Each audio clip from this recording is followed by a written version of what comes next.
Break के बाद फिर एक बार स्वागत है आपका बिहार झारखंड बुलेटिन में। आपके साथ मैं हूं श्वेता तिवारी। इस बुलेटिन में बात होगी कैमूर की, जहां मजिस्ट्रेट कृष्ण मुरारी ने एक पत्रकार के साथ बदसलूकी की है। साथ ही बात होगी लातेहार की, जहां 7 पढ़ा तुबेद में 1 दिवसीय पढ़ा सम्मेलन का आयोजन किया गया। ऐसी तमाम खबरों पर विस्तार से आगे होगी चर्चा। लातेहार के तुबेद में पहड़ा स्वशासन व्यवस्था के तत्वावधान में 1 दिवसीय पहड़ा सम्मेलन आयोजित किया गया, जिसमें आदिवासी समुदाय को एकजुट करने, समाज में समग्र विकास और पैसा कानून 2026 की जानकारी देने पर जोर दिया गया। सम्मेलन में सैकड़ों समाज सेवी और हजारों ग्रामीण शामिल हुए। मुख्य अतिथि ने आगामी जनगणना में सक्रिय भागीदारी, शिक्षा को प्राथमिकता देने और पैसा कानून को लाभ और चुनौतियों के बारे में जागरूकता बढ़ाने पर बल दिया, जबकि सम्मेलन के माध्यम से संगठनात्मक मजबूती और समाज में जागरूकता बढ़ाने की पहल की। लातेहार से सी न्यूज संवाददाता बबलू खान की रिपोर्ट। पाकुड़ से खबर है, जहां रणडांगा गांव में सड़क हादसे में मोटरसाइकिल सवार इमरान शेख की मौत हो गई। इमरान अपनी मोटरसाइकिल से पाकुड़ शहर आ रहे थे, जब विपरीत दिशा से आ रही ट्रैक्टर ने उन्हें टक्कर मार दी। गंभीर रूप से घायल इमरान को अस्पताल ले जाते समय रास्ते में ही उसकी मौत हो गई। मृतक के 7 छोटे बच्चे हैं और वो परिवार के एकमात्र कमाने वाले सदस्य हैं। ग्रामीणों ने सड़क पर तेज रफ्तार वाहनों के कारण दुर्घटनाओं की चिंता जताई और प्रशासन से नियंत्रण के लिए कदम उठाने की मांग की है। हुआ है कि आज सुबह करीब लगभग 8:30 बजे वो अपना काम के लिए शहर ग्राम जा रहा था। उसी क्रम में रंडांगा में एक अनियंत्रित ट्रैक्टर की चपेट में आने के कारण उनके स्थल में ही उनका डेथ हो गया। उसका नाम है इमरान शेख, वो इलामी ग्राम पंचायत का रहने वाला है। पाकुड़ से सी न्यूज संवाददाता पंकज भगत की रिपोर्ट। खबर पाकी से, जहां प्रखंड के कुर्सी गांव में हुए ट्रिपल हत्याकांड के बाद क्षेत्र में भय और आक्रोश का माहौल है। घटना के तुरंत बाद स्थानीय विधायक और अन्य जनप्रतिनिधि घटनास्थल पर पहुंचे, पीड़ित परिवारों से मुलाकात की और घायलों को आर्थिक सहायता प्रदान की। विधायक ने सड़क और पुल निर्माण की स्वीकृति देने, सुरक्षा व्यवस्था मजबूत करने का आश्वासन दिया।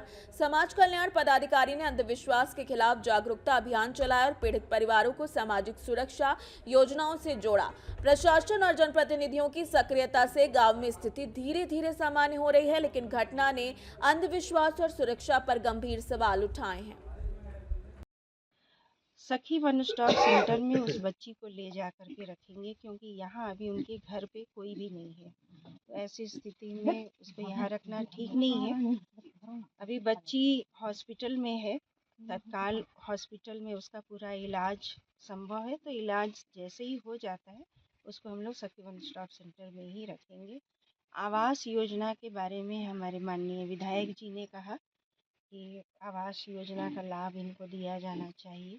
सचमुच इनको ज़रूरत भी है। तो इसके लिए हम लोग यहाँ के जो बीडीओ साहब हैं, बीडीओ साहब को ज़रूर बोलेंगे कि इनको आवास योजना का लाभ दिलाया जाए।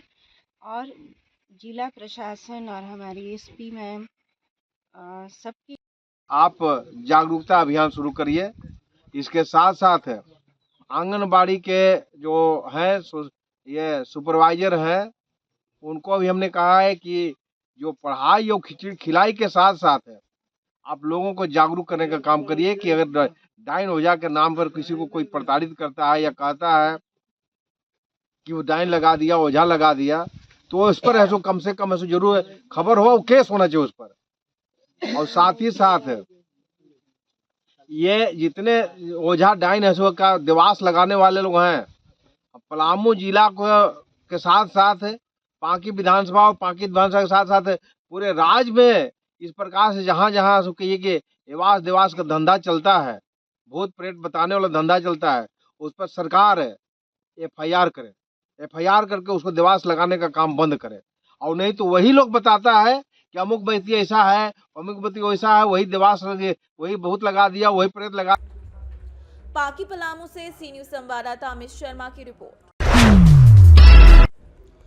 खबर कैमूर से, जहां जिले के रामगढ़ स्थित आदर्श बालिका उच्च माध्यमिक विद्यालय में इंटरमीडिएट परीक्षा के दौरान मजिस्ट्रेट कृष्ण मुरारी ने पत्रकार के साथ बदसलूकी कर उसका मोबाइल छीन लिया और प्राथमिकी दर्ज कराने की धमकी दी, जबकि कई परीक्षार्थी समय पर परीक्षा केंद्र नहीं देने पहुंच पाए थे। मजिस्ट्रेट का कहना है कि वे बोर्ड के नियमों का पालन कर रहे थे, लेकिन स्थानीय मीडिया संगठनों और पत्रकारों ने इस व्यवहार की कड़ी निंदा करते हुए इसे अधिकार का हनन बताया है और उच्च अधिकारियों से शिकायत कर आगे की कार्यवाही की मांग। क्या है? कितना में है आप नहीं बताइए। कोई हम क्या कर रहे हैं आप कितना में है? हम कुछ नहीं कर हम बोले ना आपसे नहीं कितना में है ये बताइए सर वो नहीं हम करें क्या हम नहीं कर 9-10 में नहीं है रहे ठीक है वही बात हम 9-10 में अलाउ नहीं है ना नहीं है। वही बात है सर 9 ठीक है सर ठीक वही चीज हम कर रहे हैं ठीक है सर क्या नाम पड़ेगा सर क्या नाम है आपका सर स्टेट है कृष्ण मुरारी। कृष्ण मुरारी कहाँ पर यहाँ पर है रामगढ़ जो है बोला आपको प्रेस में पता नहीं आप सर ठीक है बाबू कितना समय का आए तुम किससे छूट गया एग्जाम सर में हम बहुत दूर से आ रहे हैं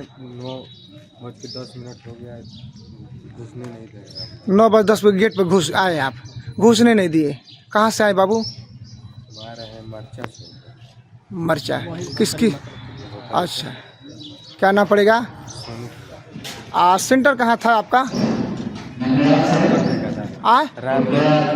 रामगढ़ आदर्श बालिका रामगढ़ में है तो आपने प्रयास किया वहाँ पूछने का लेकिन नहीं खोले ना की है। कैमूर से सी न्यूज संवाददाता राम प्रवेश तिवारी की रिपोर्ट। खबर कैमूर से, जहां जिले के रामपुर प्रखंड में आकाशीय प्रखंड कार्यक्रम का उद्घाटन दीप प्रज्वलन के साथ किया गया, जिसमें रमेश कुमार, अनिल कुमार चौबे, विजय कुमार सिंह और LS रानी गीता सहित कई अधिकारी मौजूद रहे। कार्यक्रम में ICDS, कृषि आवास, स्वास्थ्य विभाग और जीविका समूह के स्टॉल लगाए गए और गोद भराई सहित बच्चों के लिए विभिन्न गतिविधियां संपन्न कराई गई। पिरामल फाउंडेशन के अमलेश कुमार ने बताया कि संपूर्णता अभियान 2.0 के तहत 6 महीने से 6 साल तक के सभी बच्चों को पूर्ण सप्लीमेंट्री न्यूट्रिशन, आंगनबाड़ी केंद्रों पर पीने का पानी, स्कूलों में छात्राओं के अनुपात में शौचालय की सुविधा, पशुपालन के लिए 100% मोबाइल वैक्सीनेशन सुनिश्चित किया जाए। अंत में जिला मुख्यालय से हरी झंडी दिखाकर संपूर्णता रथ रवाना किया गया। कैमूर से सी न्यूज संवाददाता राम प्रवेश तिवारी की रिपोर्ट। फिलहाल के लिए बिहार झारखंड बुलेटिन में इतना ही। देश और दुनिया की तमाम बड़ी खबरों के लिए आप देखते रहिए सी न्यूज भारत।